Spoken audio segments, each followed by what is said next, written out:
share and subscribe to Vishwasam.in. రాజకీయాల్లో నేతలు లేకపోవచ్చు గానీ కొన్ని రాతలు మాత్రం అలాగే మిగిలిపోతాయి. వైఎస్ఆర్ విషయంలో ఇది అక్షరాల నిజం.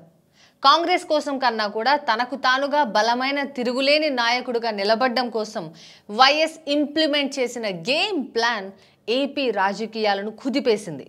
తెలంగాణ సీఎం రేవంత్ రెడ్డికి వైఎస్ ఇచ్చిన ఆఫర్ గురించి తెలిస్తే ఇప్పటి కాంగ్రెస్ వైసీపీ నాయకులు కూడా అద్దిరిపోతారు.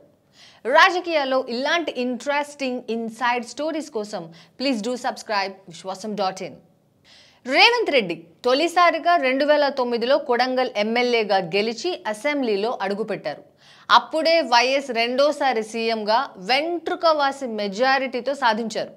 ఎంపీ సీట్లు కాంగ్రెస్ గట్టిగానే గెలిచిన ఎమ్మెల్యే స్థానాలు మాత్రం బొటాబొటీగా వచ్చిన ఎన్నికలవి.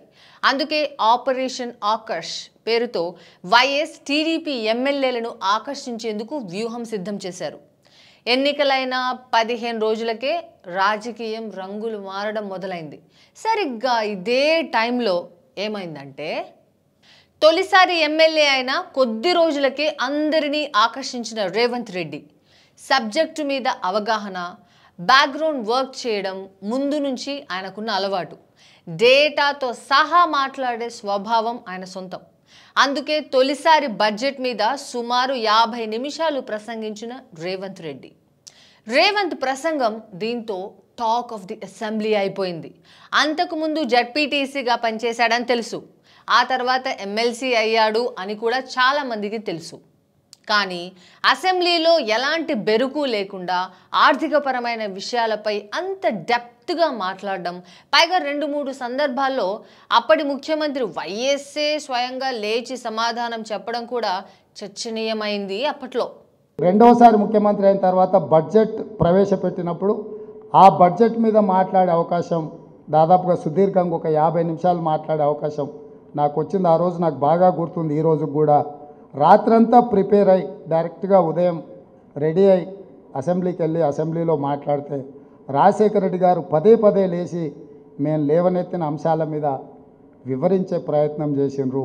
అది ఒక గొప్ప నాయకుడికి ఉన్న లక్షణం. ఇదంతా పైకి కనపడే సంగతి.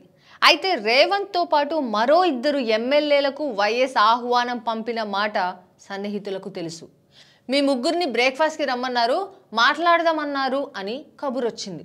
ఆ ముగ్గురిలో ఒకరు రేవంత్ రెడ్డి అయితే మరొకరు పొన్నూరు ఎమ్మెల్యే నరేంద్ర, మూడో లీడర్ పయ్యావుల కేశవ్ అంటే ఉరవకొండ ఎమ్మెల్యే. అంటే టీడీపీ నుంచి ఇటు తెలంగాణ, అటు రాయలసీమ, ఇటు కోస్తాల నుంచి ముగ్గురిని లాగేందుకు వైఎస్ అప్పట్లో ప్రయత్నం చేశారన్నమాట. వైఎస్ ఆఫర్ మీద ముగ్గురు మిత్రుల ఆసక్తికరమైన చర్చ. కాంగ్రెస్లో చేరేందుకు సిద్ధపడని రేవంత్, నరేంద్ర మాట్లాడితే పోయేదేముంది అన్నట్టుగా స్పందించిన కేశవ్. మొత్తానికి ముగ్గురు తర్జన భర్జన తర్వాత ఆగిపోయారు. అదే అసలు సంగతి. ఇలా వైఎస్ ఉన్న రోజుల్లోనే Revanth Reddy talk of the politics అయ్యారు.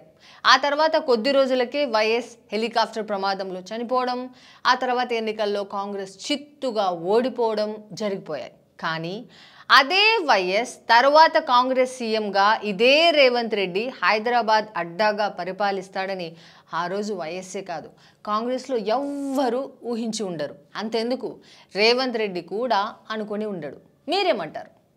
వైఎస్ తరహా పాలిటిక్స్పై మీ అభిప్రాయం ఏంటి? కామెంట్లో చెప్పండి.